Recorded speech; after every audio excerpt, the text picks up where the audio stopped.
नमस्कार, मैं हूं अंजू पंकज। खबरों की खबर में आपका स्वागत है। ये क्या हो गया है आपको केजरीवाल साहब? हालांकि आप जात और धर्म में कतई विश्वास नहीं रखते, पर फिर आपने ये क्या कर डाला? वोटिंग से 3 दिन पहले ये सब करने की आपको क्या ज़रूरत थी? सब कुछ बड़े मज़े में आपके हिसाब से ही तो चल रहा था।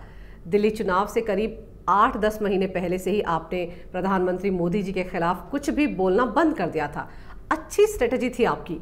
कांग्रेस के नेताओं के बड़बोलेपन से काफ़ी कुछ बड़ी जल्दी सीख लिया था आपने।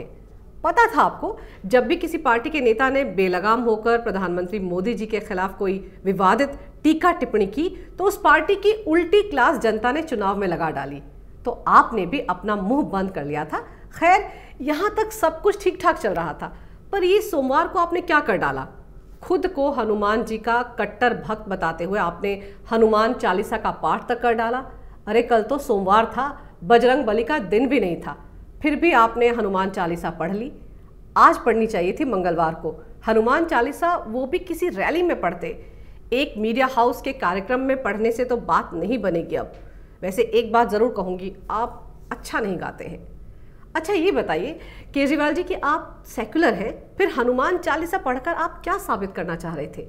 आपका आरोप है कि बीजेपी आपको हिंदू विरोधी बता रही है, पर बीजेपी के कहने या ना कहने की ज़रूरत नहीं है केजरीवाल जी।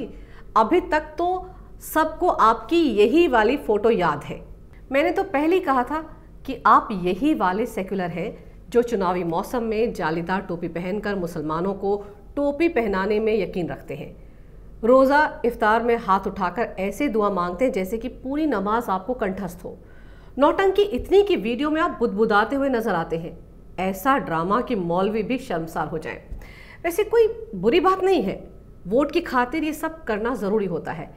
यही 70 साल से इस देश में चला आ रहा है।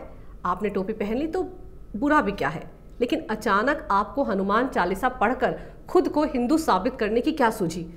मज़े की बात यह है कि टीवी एंकर ने आपको हनुमान चालीसा पढ़ने के लिए नहीं बोला था। सवाल कुछ और था और आपने जवाब में पहले खुद को हनुमान भक्त बताया और फिर आप शुरू हो गए। कहीं दिल्ली में योगी आदित्यनाथ जी की मौजूदगी से डर तो नहीं गए हैं आप? ये मैं नहीं कह रही हूँ, पहले ये ट्वीट देख लीजिए। देखिए, आपके पुराने साथी कपिल मिश्रा तो आपको और डरा रहे हैं। कह रहे हैं कि अभी तो केजरीवाल ने हनुमान चालीसा पढ़ी है, अभी तो ओवैसी भी हनुमान चालीसा पढ़ेगा।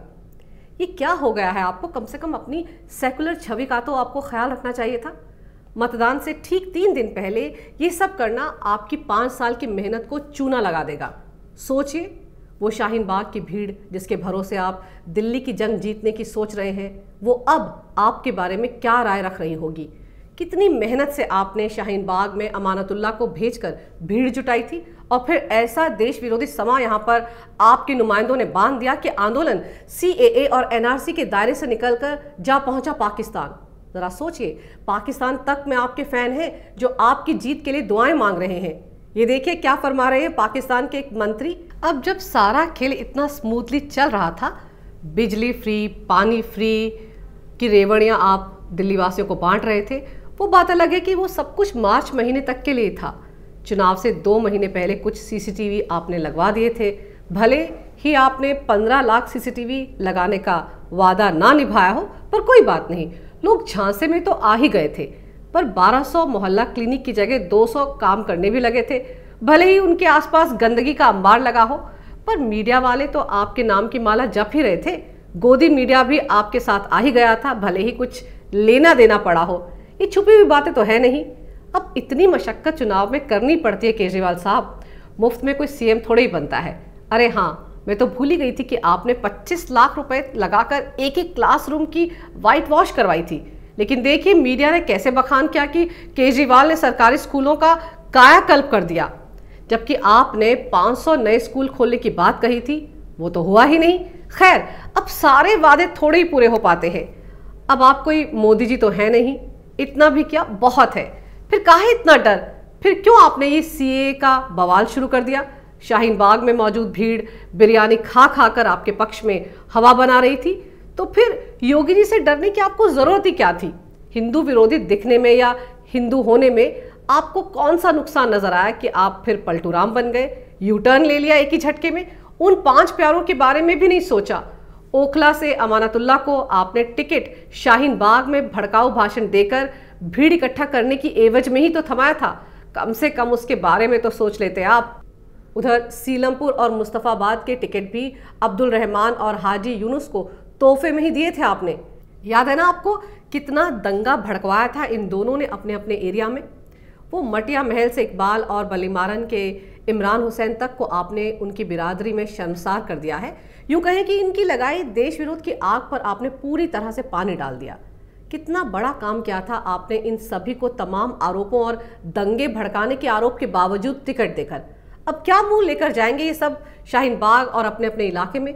मुझे तो डर है कि कहीं अब वो बेचारे भी छिप कर बैठ कर हनुमान चालीसा पढ़ने की ट्रेनिंग ना ले रहे हों। कितनी मुश्किल से CAA और NRC की आड़ में माहौल तैयार किया था इन लोगों ने।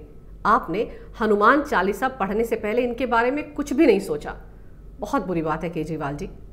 डर अपनी जगह है, चुपचाप मन में पढ़ लेते हनुमान चालीसा।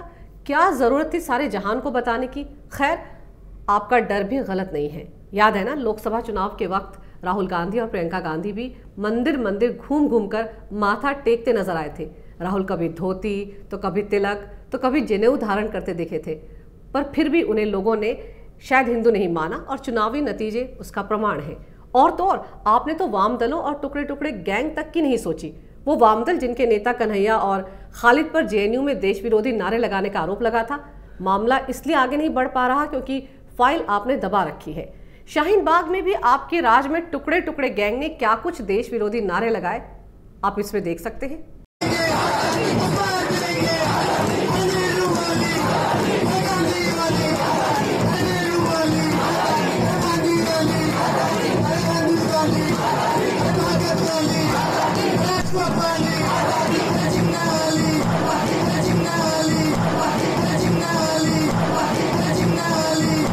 सोचिए, हिंदू दिखने की चाहत में आपकी सेकुलर छवि को कितना बड़ा बट्टा लगा है। जनाब, इस देश में हिंदू होना या हिंदुओं की बात करना, हिंदुओं की पैरवी करना, छाती ठोक कर खुद को हिंदू बताना, ये सब गुनाह है।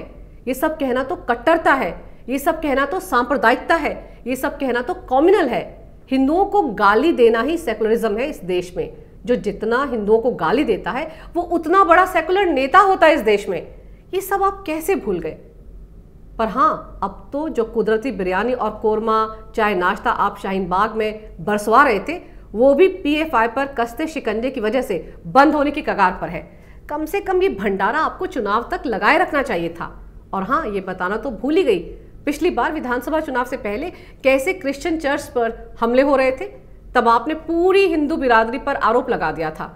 छाती पीट पीट कर रो रहे थे कि दिल्ली का माहौल खराब हो गया है। क्रिश्चियंस का वोट आपको मिल गया था। क्रिश्चियन पादरियों ने खुलकर आपके समर्थन में वोट मांगे थे। तब तो आपको ना बजरंगबली नजर आए, ना ही आपने हनुमान चालीसा का जाप किया। तो इस बार आपको क्या हो गया। कहीं ऐसा तो नहीं कि आपका एंटी हिंदू एजेंडा एक्सपोज ना हो जाए, कहीं आपके इस्लामी और क्रिश्चियन संगठनों के साथ रिश्ते सामने ना आ जाए। कहीं इस डर से परेशान होकर तो आपने हनुमान चालीसा नहीं पढ़ डाली। एक बात कहनी पड़ेगी, जालसाजी करने वाले नेता तो इस देश में कई हैं, लेकिन आप जैसा कोई नहीं। खैर, मैंने सुना था कि गिरगिट रंग बदलता है, पर वो बेचारा तो अपनी जान बचाने के लिए ऐसा करता है। उसे ये कला जन्मजात मिलती है, लेकिन चुनावी गिरगिट ऐसे रंग बदलते हैं ये तो ना मैंने सोचा था और ना शायद केजरीवाल ने। अगर आपको मेरा ये वीडियो अच्छा लगे तो इसे लाइक करें, शेयर करें और हमारे चैनल को सब्सक्राइब करें। देखते रहिए कैपिटल TV। अगर आपको हमारा वीडियो पसंद आया हो तो इसे लाइक करें, हमारे चैनल को सब्सक्राइब करें और हाँ, बेल आइकन दबाना ना भूलें ताकि आप तक हमारे वीडियो की नोटिफिकेशन पहुंचती रहे। आप अपना सुझाव हमें कमेंट बॉक्स में दे सकते हैं। हमारे साथ जुड़ने के लिए शुक्रिया।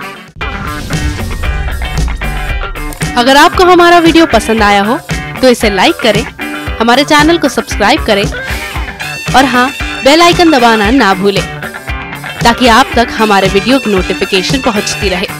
आप अपना सुझाव हमें कमेंट बॉक्स में दे सकते हैं। हमारे साथ जुड़ने के लिए शुक्रिया।